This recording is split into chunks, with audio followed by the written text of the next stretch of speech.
समुद्र कई समुदायों का एक पालनहार था। जैसे मछुआरे, राहगीर और व्यापारी इसीलिए मानते थे कि जिसने समुद्र पर काबू कर लिया उसने दुनिया मुट्ठी में कर ली। और इसी विचार को मानने वाला था जादूगर योद्धा। योद्धा को पानी का वरदान था। वो पानी पर चल सकता था, पानी से खेल सकता था और पानी को रोक भी सकता था, मानो पानी योद्धा के इशारों पर चलता हो। योद्धा, मुझे तुम्हारी काबिलियत पर यकीन है। तुम एक दिन पूरी दुनिया पर राज करोगे, पर तुम्हें कई सालों की तपस्या की अग्नि में जलना होगा। मैं तैयार हूँ गुरुदेव।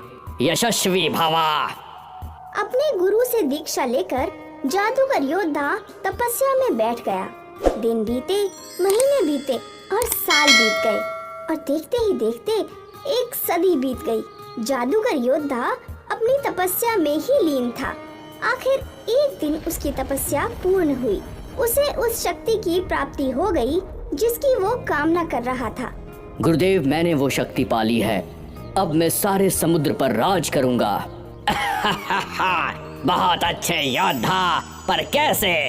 मेरी तपस्या से मुझे ऐसी शक्ति प्राप्त हुई है जिससे मैं समुद्र को एक बोतल में भर सकता हूँ। क्या? हाँ, समुद्र को एक छोटी सी बोतल में मैं भर सकता हूँ। चलो तुम्हारी शक्ति को आजमाते हैं योद्धा।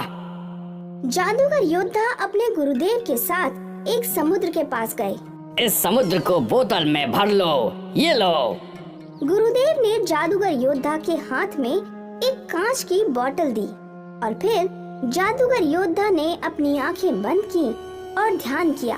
और जब उसने अपनी आंखें खोली तो उसके हाथ के इशारे समुद्र मान रहा था। जादूगर योद्धा ने सारे समुद्र के पानी को एक छोटी सी कांच की बोतल में भर लिया। वाह, ये हुई ना बात। अब चारों दिशाओं में तेरा हाहाकार मचेगा। अब क्या करना होगा गुरुदेव? तुझे अपनी शक्ति दुनिया को दिखानी होगी, तभी तुझसे लोग डरेंगे और तू पूरी दुनिया का स्वामी बनेगा। तो चलिए। योद्धा और उसके गुरुदेव एक मछुआरे की बस्ती से होकर समुद्र की ओर गए। सारे मछुआरे दोनों जादूगरों को घूरे जा रहे थे। योद्धा! गुरुदेव ने योद्धा को एक कांच की बोतल दी और फिर पहले की तरह योद्धा ने अपनी आंखें बंद की और समुद्र को अपने वश में कर लिया। समुद्र योद्धा के इशारे पर चलने लगा। योद्धा ने अपनी आंखें खोली और समुद्र के सारे पानी को उस छोटी सी कांच की बोतल में भर लिया।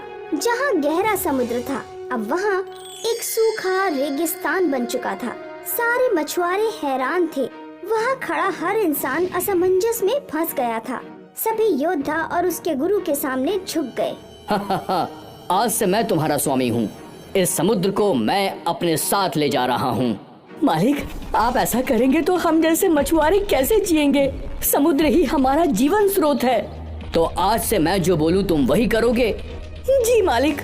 आज से मैं तुम्हारा भगवान हूँ।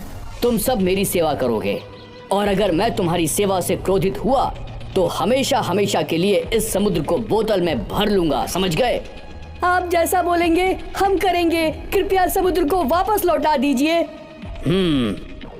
योद्धा ने बोतल को पलट दिया और सारा पानी समुद्र में वापस आ गया। मछुआरों की जान में जान आई। याद रखना, मेरा गुस्सा तुम सब पर भारी पड़ सकता है। हम आपको कोई शिकायत का मौका नहीं देंगे। जादूगर योद्धा और गुरुदेव एक आलीशान महल में रहने लगे। सारे मछुआरे और गांव वाले इनके सेवक बन गए। मेरे लिए हिरण का मांस लेकर आओ, जाओ। पर हमारे जंगलों में हिरण नहीं है। मुझे नहीं पता तुम क्या करोगे। जाओ, मेरे लिए हिरण का मांस लेकर आओ, जाओ। मछुआरों ने एक मछुआरे को जंगल में भेज दिया हिरण का शिकार करने के लिए। एक मछुआरा काफी दिनों तक हिरण को ढूंढता रहा, पर उसे हिरण न मिला। फिर एक रात उसे नदी किनारे हिरण दिख ही गया। मछुआरे ने हिरण की ओर अपना तीर फेंका, पर इससे पहले कि वो तीर हिरण को लगता, वो तीर रुक गया। मछुआरे को अपनी आंखों पर यकीन नहीं हो रहा था। ये कैसे हो सकता है? तभी उसके सामने एक बूढ़ा जादूगर आया। ऐसे हिरण का शिकार करना गलत बात है। ये मेरी मजबूरी है। मछुआरे ने रोते रोते योद्धा और उसकी सारी हरकतें येन को बताईं। अब आप ही बताओ मैं क्या करूं?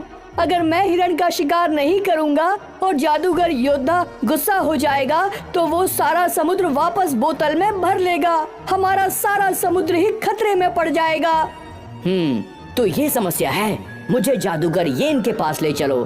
पर हिरण का मांस? बोलना मैंने हिरण को जीवन दान दे दिया।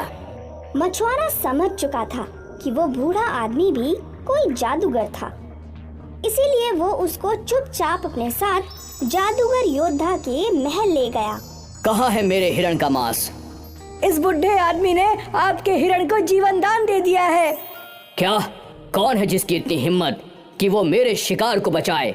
मैंने तुम्हारे शिकार को बचा लिया। अगर तुम में हिम्मत है तो मुझसे लड़ो। तुम एक बुढ़े आदमी हो, लगता है मेरी शक्तियों से अनजान हो। एक बार आजमा कर तो देखो, या फिर तुम डर गए? जादूगर योद्धा ने अपनी पानी की शक्ति से येन पर हमला कर दिया। येन ने सारे पानी को जमा किया। ये देखकर जादूगर योद्धा भड़क गया। उसने सारे महल में पानी भरना शुरू कर दिया। येन पानी के ऊपर उड़ने लगा। बस इतना ही? येन ने सारे पानी को सुखा दिया और फिर अपने मुंह से ज्वाला बरसाना शुरू कर दिया। जादूगर योद्धा और उसका गुरु जान बचाने के लिए भागने लगे। जादूगर योद्धा, कहाँ गई तुम्हारी सारी ताकत? हमें माफ कर दो, हमें जीवन दान दे दो, हमें माफ कर दो। तुमने बहुत लोगों को अपना गुलाम बनाया है। आज के बाद तुम इनकी गुलामी करोगे, और अगर तुमने जरा भी जादू किया तो वो तुम्हारा आखिरी दिन होगा। हमें मंजूर है। जादूगर येन ने जादूगर योद्धा और उसके गुरु को सबक सिखाया। उन दोनों का अहंकार टूट गया और वो आम इंसानों के साथ घुल मिलकर रहने लगे।